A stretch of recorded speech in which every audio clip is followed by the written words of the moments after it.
we'll guide you through how to make red flash transition in After Effects. If you find this helpful, don't forget to like and subscribe.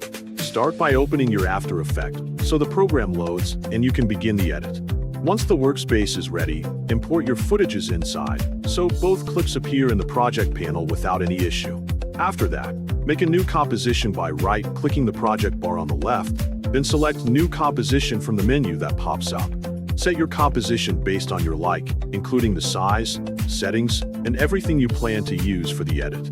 You can name the composition based on your like, so it stays organized and easy to find. Next, set the ratio, and for this example I use 1920 and 1080 since it works well for most screens.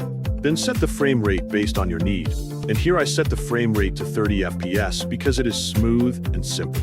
Once that is done, click OK to create your new composition.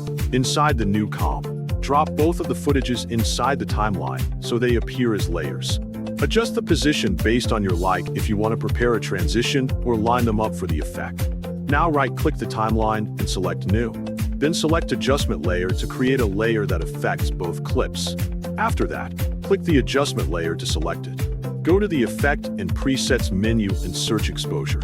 Add the effect inside your adjustment layer so the settings show up in the Effect control panel.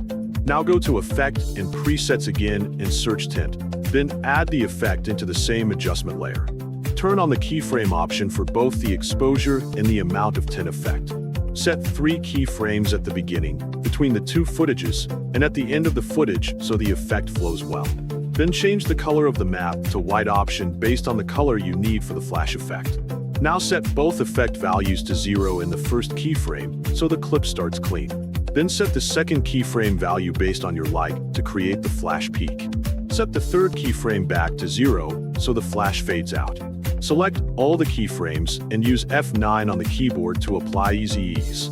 Open the graph section and set the graph based on your need or copy the settings you usually use.